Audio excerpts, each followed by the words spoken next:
We are about to take you inside a true hidden jewel in the city of Boston, because tucked away on Mount Vernon Street and Beacon Hill, you can find 1928 Restaurant.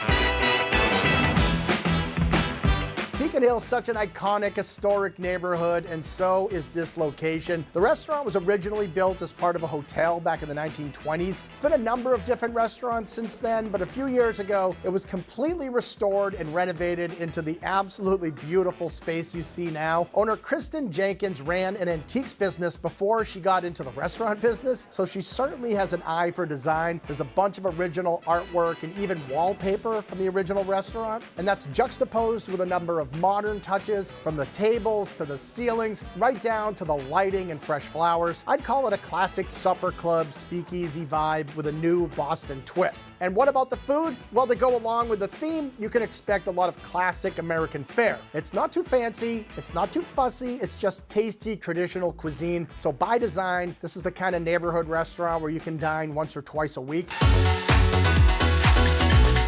So let's start off with some seafood, shall we? And I think the ultimate way to kick off a meal is with a seafood tower. 1928's version is definitely a showstopper. We're talking 3 tiers of the ocean's bounty, huge cocktail shrimp, an entire cracked chilled lobster, local oysters on the half shell, mussels, scallops, fresh tuna, even jumbo lump crab. Give me this and a bottle of wine, and I'm basically good to go. But wait, there's more seafood to be exact. Check out the crab cakes. You get 2 to an order, nice and plump, and these babies are made with crab, and more crab. Not a lot of filler or binder. You can actually see the big hunks of meat in there, so you're getting that flavor of the sweet crab, and it's served over a house-made béarnaise aioli for an extra layer of flavor and creaminess. There's also a really light and refreshing tuna crudo. So this is made with fresh sliced tuna sashimi, some citrus, some peppers. It's presented on the shell. Okay, so it's actually kind of fancy, but it is definitely tasty. And we'll get back to the seafood in a minute, but now I want to beef things up a bit. This is a signature 1928 burger, and it is a beauty to behold. It starts with a fresh ground, grass-fed sirloin patty, and that's topped with American cheese, pickles, and house-made aioli, along with some lettuce and tomatoes on just a perfectly toasted bun.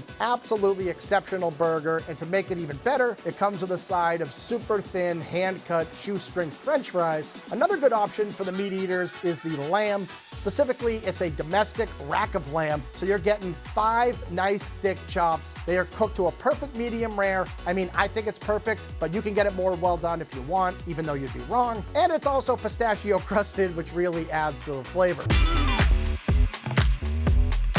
Now, I know there are a million places to get clam chowder in Boston, but 1928 does it a bit differently. This is the Fisherman's New England clam chowder. And the first thing you'll notice is that there are actual full manila clams in there, shells and all, so you know they are super fresh, and they're swimming in a broth that also has braised leeks, smoked cod, russet potatoes. So as they say, this is a soup that eats like a meal. But the greatest meal of all might be this one, the lobster pasta. Now, this isn't just some pasta with lobster mixed in. This is an entire fresh New England lobster, tails, claws, legs, everything, and that's stuffed with linguine. So the pasta is cooked with some white wine, butter, cherry tomatoes, and greens. It goes right into the body of the lobster, so every bite bursts with sweetness and freshness, and it's the perfect combination of Italian cuisine and New England cooking. And speaking of New England, what could be more classic than a lobster roll? Well, in 1928, they have something called the lobster pull-apart. So this has a cold lobster salad that gets diced up a bit so it's easy to eat. Instead of just plain mayo, they mix it with some house-made tarragon aioli, and it's served inside of some toasted Hawaiian rolls that are sort of stuck together. But if you want to share it, you can easily pull it apart. See?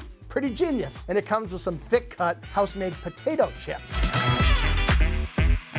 Finish off your meal with their signature key lime pie, which is always a good choice, especially after eating seafood. And there you have it. I gave you approximately 1,928 reasons to eat at 1928 Beacon Hill.